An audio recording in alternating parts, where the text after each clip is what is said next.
दोस्तों नमस्कार, आदाब। फिल्मी सेपियन के इस खास प्रोग्राम में किरदार में आपका फिर से बहुत बहुत स्वागत है। दोस्तों आज के हमारे किरदार एक ऐसी अदाकारा रहीं जिन्होंने अपना करियर रामलीला से शुरू किया और ब्लैक एंड व्हाइट फिल्मों से कलर फिल्मों तक अपने लंबे करियर से सबको हैरान कर दिया। ये पहली ऐसी अदाकारा थीं जिन्होंने स्क्रीन पर बिकनी भी पहनी और शुरुआती दौर में अपने सारे स्टंट्स भी खुद किए। हिंदी फिल्मों में अगर हम इनके निभाए हुए किरदारों को अलग कर दें तो आप हिंदी फिल्मों में सास के क्रूर स्वभाव को पर्दे पर शायद कभी महसूस ही नहीं कर पाएंगे। जी दोस्तों, आज हम बात करने जा रहे हैं हिंदी फिल्मों की पहली लीडिंग लेडी और बॉलीवुड में चरित्र भूमिकाओं के लिए मशहूर ललिता पवार जी के बारे में। ललिता जी का जन्म 18 अप्रैल 1916 को नासिक के येवला में अम्बा लक्ष्मण राव सगुन के रूप में हुआ था।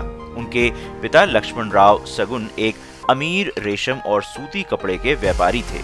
उस जमाने में लड़कियों की पढ़ाई लिखाई पर खर्चा करना ज्यादा चलन में नहीं था, लेकिन ललिता जी के पिता ने घर पर ही उनके लिए हिंदी और उर्दू के टीचर को बुलवाया और उन्हें थोड़ा बहुत लिखना और पढ़ना भी सिखाया। साथ ही साथ ललिता जी शास्त्रीय संगीत की शिक्षा भी लेती थीं।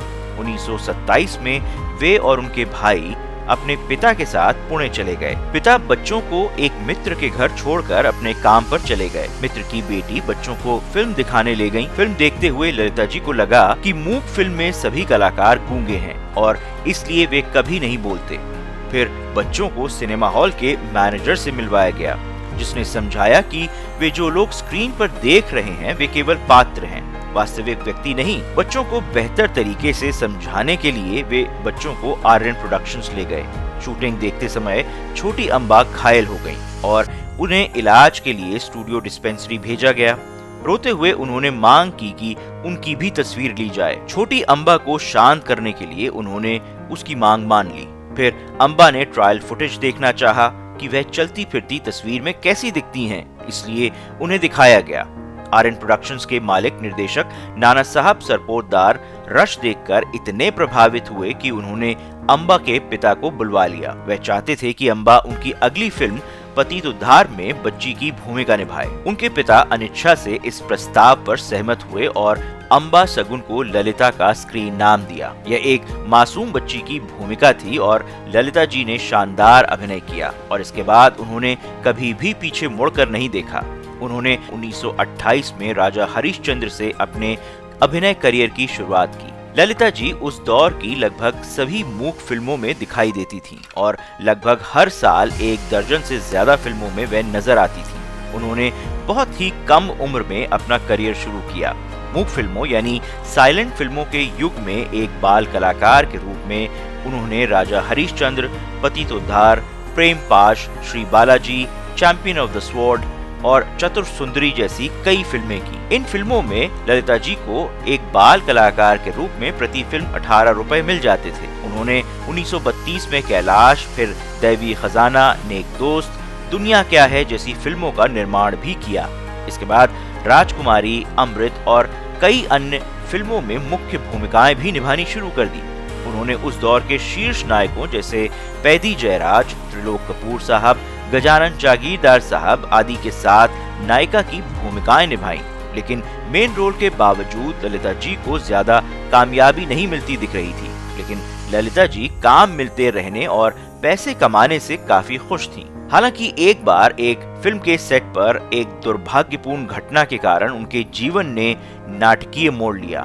1942 में फिल्म जंगे आजादी की शूटिंग के दौरान उनके सह कलाकार अभिनेता भगवान दादा, जिनको मास्टर भगवान के नाम से भी जाना जाता है, उनको एक दृश्य के लिए थप्पड़ मारना था। दुर्भाग्य से दृश्य के दौरान चीजें गलत हो गईं, जिसके परिणाम स्वरूप थप्पड़ ललिता जी के चेहरे पर जोर से लग गया और बाईं आंख की नस फट गई। 3 साल के इलाज के बावजूद उनकी बाईं आंख क्षतिग्रस्त हो गई, जिसने उनकी जिंदगी हमेशा के लिए बदल दी।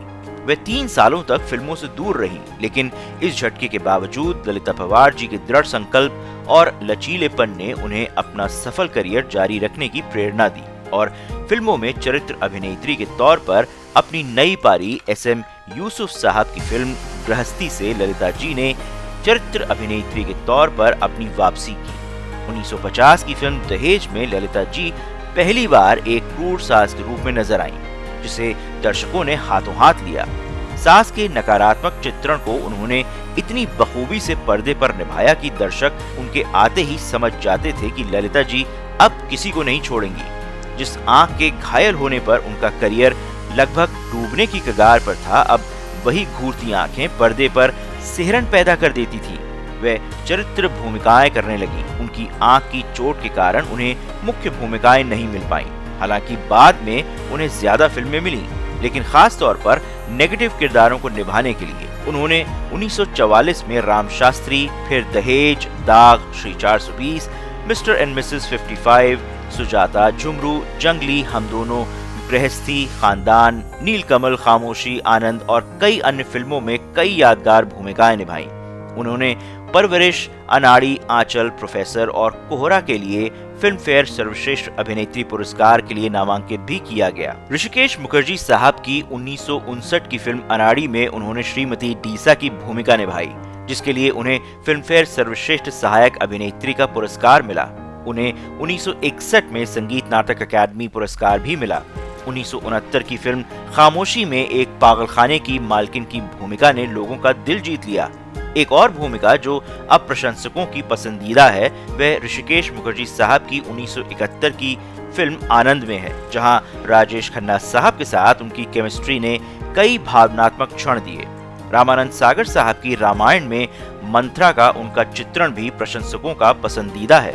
उनका अभिनय इतना दमदार था कि लोग उनसे नफरत करने लगे। इससे पहले ललिता जी ने 1961 में आई फिल्म संपूर्ण रामायण में भी मंथरा का किरदार निभाया था। उनके कुछ यादगार किरदारों के बारे में बात करें तो 1950 की फिल्म दहेज में उनका निभाया गया मिसेस बिहारी लाल का किरदार वह पहला किरदार था जिसने उनके लंबे और शानदार नकारात्मक सास वाली चरित्र भूमिकाओं की नींव रखी। उनके निभाए गए सभी रोल, चाहे वे नकारात्मक रहे हों या एक सशक्त माँ के, ललिता जी ने बहुत संजीदगी से उन किरदारों का चित्रण किया। चाहे वे 1952 की फिल्म दाग में दिलीप साहब की माँ का किरदार हो या मिस्टर एंड मिसेस 55 में सीता देवी का किरदार, या उनके सर्वश्रेष्ठ किरदारों में से एक 1959 की फिल्म अनाड़ी में उनके द्वारा निभाया गया मिसेस डीसा का किरदार। वहीं 1960 की फिल्म जंगली में एक सख्त माँ के किरदार में ललिता जी ने बेहद कमाल का अभिनय किया था। उनका एक और बेहतरीन किरदार 1966 में फिल्म खानदान में नजर आता है, जहां वे अपने स्वार्थ से दो भाइयों ओम प्रकाश साहब और मनमोहन कृष्ण जी को अलग करवा देती हैं, जिससे परिवार में दरार आ जाती है। राज कपूर साहब की श्री 420 में ललिता जी एक केला बेचने वाली की भूमिका में थीं, जिसके लिए उन्हें फिल्म फेयर पुरस्कार भी मिला। उन्होंने फिल्म के बारे में यह कहा कि राज कपूर साहब ने उन्हें एक साफ सुथरी और इस्त्री की हुई 9 गज की महाराष्ट्रीयन साड़ी और साफ सुथरी हिंदी उच्चारण लहजे के साथ संवाद दिए। उन्होंने राज साहब से कहा कि वह भूमिका निभाने के लिए तैयार हैं, लेकिन इसे वे अपने तरीके से करना चाहेंगी।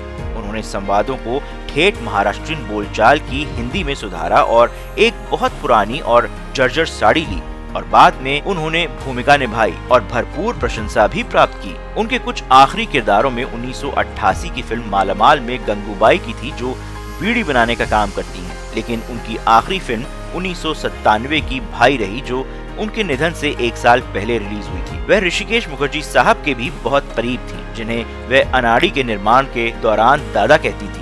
उन्होंने बताया, दादा ने मुझे अपने शॉट्स को उस तरह से देने की अनुमति दी जैसा मैं सबसे अच्छा समझती थी, क्योंकि मैं एक अनुभवी कलाकार थी। हालांकि फिल्म आनंद के दौरान एक छोटी सी गलतफहमी ने उनके और मेरे बीच दरार पैदा कर दी।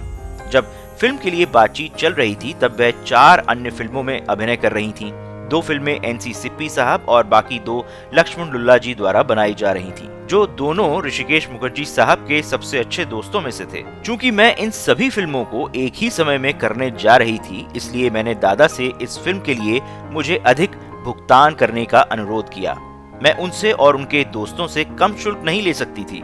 मैंने दादा से कहा कि जब मैं उनकी अगली फिल्म करूंगी तो एडजस्ट कर लूंगी, लेकिन मुझे लगता है कि दादा मेरे सुझाव से नाराज थे, क्योंकि उसके बाद उन्होंने मेरे साथ कोई भी और फिल्म नहीं बनाई।